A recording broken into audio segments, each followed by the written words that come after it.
Greetings, fencers. This video is actually brought on by a viewer who asked me about my mentality for practicing and training, and also for training beginners and new students. So I'm actually going to separate into two different videos. This one will be about training beginners. The next one will be about training, my personal training method and my mentality behind what I choose to do. We're not a big club, so I don't want to overstep.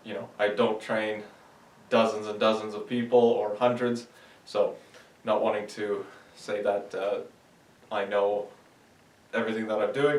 I'm definitely a lot better than when I started, and in 5 years from now I'll be a lot better than I am at the moment. So just to help you, if you're starting off in that sort of small environment where you need some training partners, so you have to train some people so that they can, they know how to use a sword. This might help alleviate some of the frustrations and impatience and annoyingness that can happen if you're doing it with a wrong mentality. So first thing, you need to know what you're visioning. Okay, what are your goals? What are your rules and expectations in fencing for yourself and for what you think fencing looks like?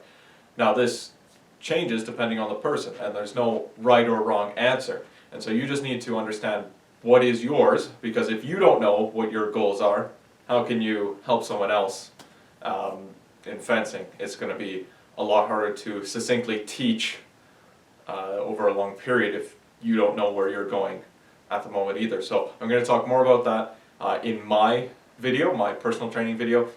This one, I'll just gloss over that, but just know that it is important. So first thing, if we get someone new, there's going to be sort of two types of people. There's going to be people who have done martial arts and have done sports before, and there's going to be people who haven't. Kind of think that's a big overexample, but for what I'm talking about today, those are sort of the two types of people. Because people who've done sports and martial arts, they have this understanding of physical literacy where they can replicate what you're doing or what you're showing them far easier, because they understand how their body works and they're used to having to figure that out. Someone who's coming in cold turkey, you're going to have a little bit harder of a time trying to get them to do more complicated techniques, because they're having to learn how to learn, and so they can't just go straight to learning the technique. And so that's probably the biggest part with teaching someone new how to fence, is that what they really need to do is just do stuff. They need to gain physical literacy. They have to practice that. They have to practice the idea of learning. And so one of the big things is, they just need to use a sword. They just need to hold it. When I started off, I would just swing a sword around all day, just every day. When I'm watching TV, I'm just swinging a sword, making it so it's an extension of me. So I'm gaining that physical literacy with the sword just in my house, doing whatever it happens to be. And then we also live in a time where we're not seeing people holding swords. So all of us don't know how a sword's held initially. We don't know how someone steps and cuts with a sword initially, because it's something that we're not seeing at all in our everyday life. Some people might actually see it a little bit more depending on where you're from, but for the majority of us, that's not something we see.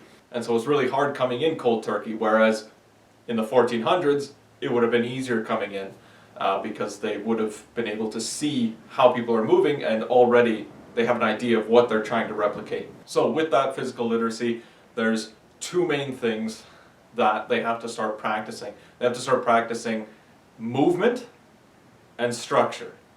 And so those are the two biggest things: your movement and footwork and stepping and moving around, and your structure, so your cutting structure, your thrusting structure, using your skeleton and not just muscles, all these little concepts that they're not going to inherently know. So generally, how I start off, the first half of the class is on movement, and the second half, cutting structure. And only when they're getting further along do I start actually adding technique elements. Because techniques are not foundational fighting. They're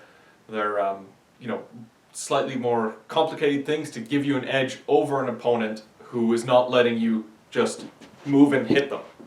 And so if you can just move and hit them, well, do that. you don't need to do anything complicated. A quote that comes up, one of the manuscripts, is, it doesn't matter what someone comes at you with fancy movements, just hit them in the hand, they can't use a sword anymore.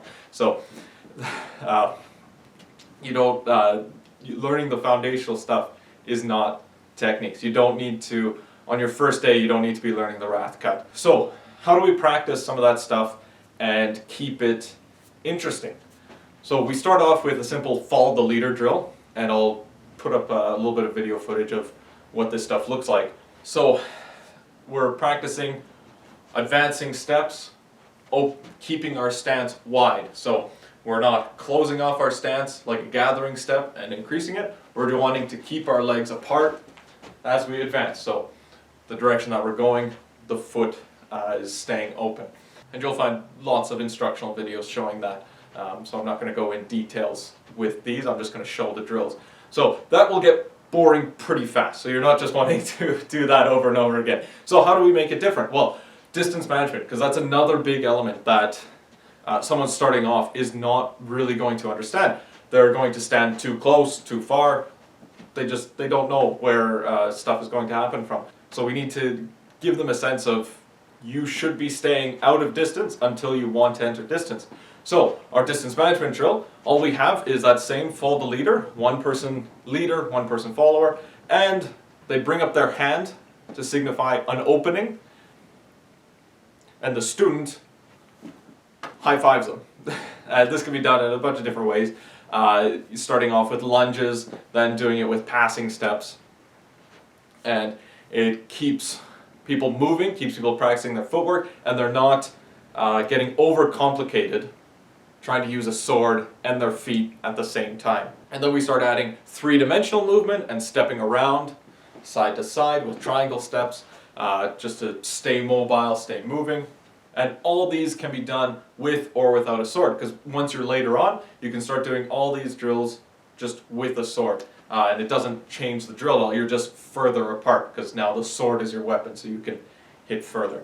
And so this keeps people moving. As with Lichtenauer's system, if you stop moving, you're dead. Okay, that's one of the main quotes that we sort of live by here, is you need to be in constant motion. That will look different for different people. Not everyone is going to be able to just tap their feet and run around easily. But as long as you're not stationary, you can't just be doing your techniques stationary footing, you need to be stepping with them. And that drill will get more and more complicated to where it's just constant motion. And so we can do it with high-fiving or with a sword and just moving the entire time, never stopping, and just getting people used to moving.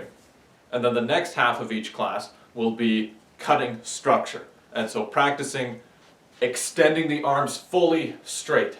Okay, that way we're using our skeletal structure, practicing the cut lines. One of the important things is learning the diagonal cut lines.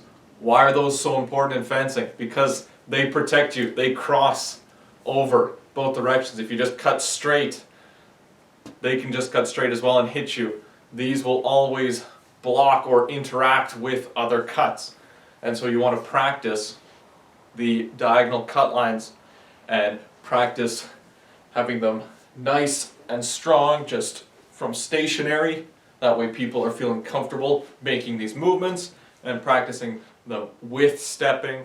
And there's lots of different types of stepping drills that you can do, and and just a lot of stationary cutting drills so that people get used to moving the sword. Because if they're not moving the sword any other time of the week, they need lots of time with the sword and moving it. And so Myers Foursquare is one of the best cutting drills to do, and that's something that most beginner classes should be full of, is practicing Myers Foursquare, and specifically making sure that each cut is nice and strong. They're not just light cuts at the front of the body. You want people to practice large motor skills or grand motor skills. Only later do you start introducing fine motor skills. You want people to be practicing the big movements, and that way they're not off balance when they're doing stuff. I've had people fall over when doing some of these drills for the first time, because if physical literacy is just not a part of how they've been living, it's important to just be doing that. And then one of the first drills that we'll have people do is parry, parry, cut, cut. So stepping backwards to parry twice and stepping forwards to cut twice. And this can be made more complicated over time, and you can do different cuts, different parries, different angles eventually. And it's just one of those simple drills that someone can focus, stepping and keeping structure the whole time. And one of our favorite drills for cutting, it's where one person's a leader, one person's a follower. Again, that's how we shape most of our drills. And the leader is going to call out 2 to 4 numbers, and the attacker makes those cuts. And so we just use, British military saber system, 1, 2, 3, 4. And so if someone calls out 1, 2, we make the 2 cuts. And that way the one person gets to practice blocking and parrying in all different ways, so they can practice just using their hanging, they can practice using their low hanging, they can practice crown guard, they can practice cutting into cuts, all different things, and the other person gets to practice making their cuts in quick succession. And so one of the best drills for just practicing constant movement and cutting. And again, that's what we always want. We always want all our drills to just be constant movement. If we're able to have just always stepping and distance management as a part of the drill, we'll always do that, because that's one of the most important things, keeping moving and staying out of distance until you want to be in it. 2, 4.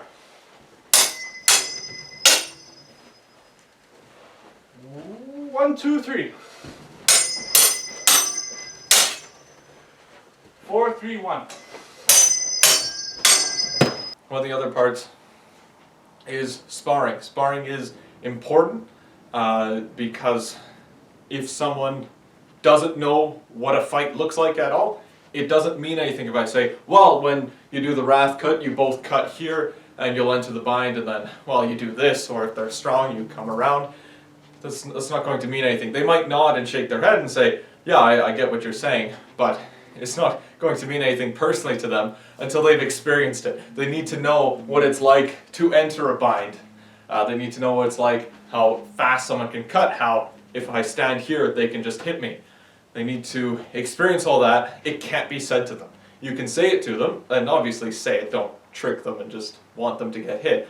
You say it, but know that they're not understanding it.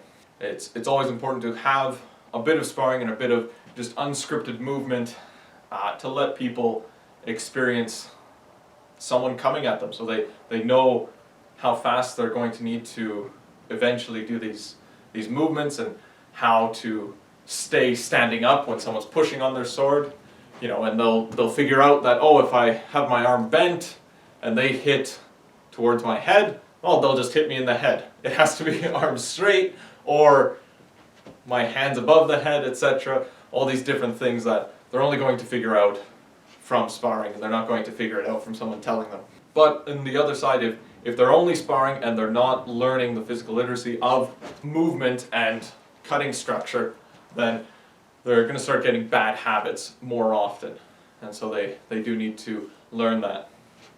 And probably the biggest thing that I had to learn for myself, and I'm sure I've seen this across the board from many people, is when you're trying to teach someone something new for the first time, they're not going to get it immediately. They're not going to look good when they cut. The cuts are going to look weird, and you just have to pick and choose. You can't tell them 15 little things that they have to do better. You can't tell, oh, knee needs to be straight, arm extended, you want that hand loose, etc. Point more forward. All these little things that help optimize the cut. You pick 1 or 2 at a time, and if you see that they've understood them and they start putting them in, then you can add another 1 or 2 elements. But you shouldn't you're just going to frustrate them and just annoy them, and you're going to annoy yourself if you're trying to explain a bunch of little things to people. You just have to just let them do it. Just let them gain their physical literacy on their own. They're cutting wrong. That's okay, as long as they're still progressing and they're getting the elements that you're telling them. So one of the big ones is when you're cutting, well, you really don't want your body leading. That's a big thing. So you pick that. Even if some other part of their structure is bad, you have them focus on that day, and you don't overwhelm them with a bunch of stuff, because that's not going to be fun for anyone. And so we have a sort of level 1 guide as what you should know. You should be able to know how to make the 4 diagonal cuts. You should be able to use the 4 hangings to block and thrust. You should be able to just shoot the point into long point. You should know the 4 guards in general, which the hangings are 2 of them.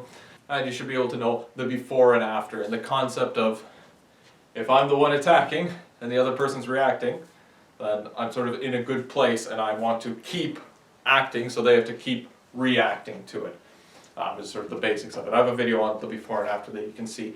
But understanding that concept of action, of acting and reacting, or action, reaction, is sort of one of the biggest concepts of just combat in general. So people who've never done any combat, that's extremely important to learn and know and understand, because that shapes how you fight. And another just little technical note is cutting to the lower openings. That gets a lot of double hits when people are starting off, just a lot. And so usually what I tell people is, we show how to properly cut to lower openings, but if you can, in general, don't when you're starting off. Just save that for a later time. This is not a sprint, this is a marathon, okay? Just focus on how do I attack those upper openings best. That way I'm keeping myself safe and I'm not just getting hit hard in the head all the time. Don't, generally, if there's a double hit and one person hit a lower opening, it's usually the person who hit the lower opening that did something not right, that did something they shouldn't have done. So in general, I incentivize people to cut at the upper openings and save the lower openings for a different time, and that'll be explored later on in more techniques. How do we get those low openings safely? So once we actually get into techniques and some of the concepts, the number 1 most important concept is found in the Wrath cut. If you're learning Fiore system, it's first play of Togo Largo, and it's going to be 90% of your exchanges, and so that's what you need to spend most of your time learning. The concept of center line. If you cut, if you have the center line, just thrust. If you cut and you don't have the center line, in general, just cut around. There's lots of different ways to do that, but in general, fencing is a fight for the center line. If you don't have the center line, you won't be able to hit them. There are ways to cheat that. I can hit outside, I can double, and there's ways to cheat the center line. But in general, most types of hits, you're not going to hit until you've moved and you can easily hit on the center line. And so that's where, and same thing with close range. I cut if I want to pommel strike. Well, I don't have the center line, so I pommel strike. I do have the center line, I just cut, grab something, etc. It's all based off that, and that can be seen in the German system somewhat as hard and soft. If they're soft, I probably have the center line, and if they're hard, I probably don't have the center line. So that concept is the main thing that we look at. So eventually, after maybe the 5th or 6th class, we go through the Wrath cut. And all we do is we just learn it step by step, only the first part of just how do we fight over the center line. So if someone's walking towards us in long point, we just practice taking the center line with that diagonal cut, and then we add thrusting after, chasing the point, chasing them if they're moving backwards. That way we just keep that point pressed on their chest, and if they're hard, we just cut around. And there's all manner of different things you can do, and we build a lot of drills off multiple choice, hard and soft, or center line.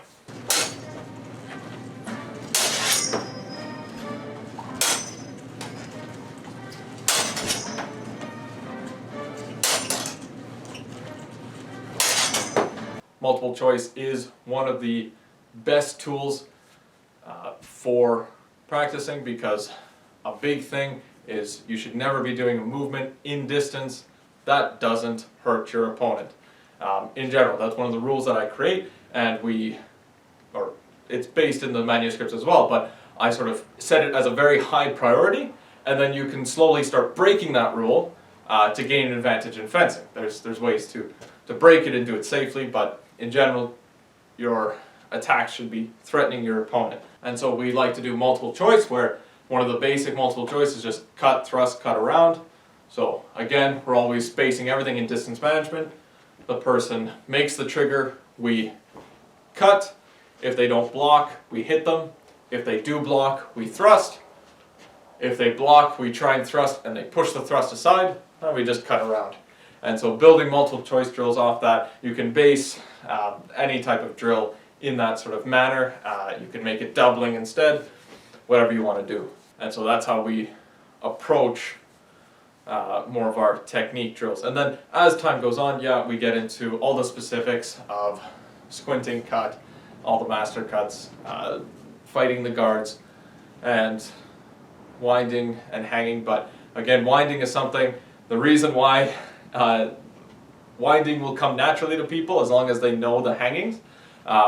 As with the Zettel, when you make the windings, the hangings come therewith, because if you go into a hanging, you're naturally winding, because you have to wind to go into a hanging. And so as long as you have proper structure in your hanging, you'll have good structure in your winding. So it's not something that, it's more head knowledge and not something that has to be ingrained early on. But yeah, so that's a little bit of my mentality going into teaching someone new.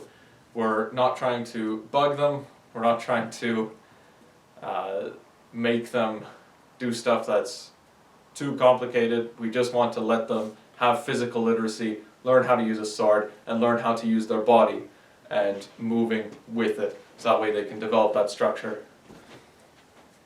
Thanks for watching, keep setting, keep practicing.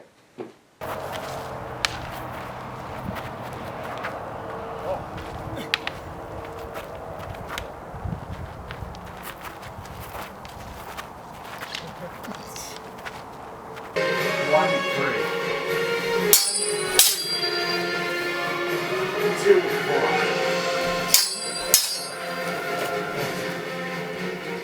3, 4, 4.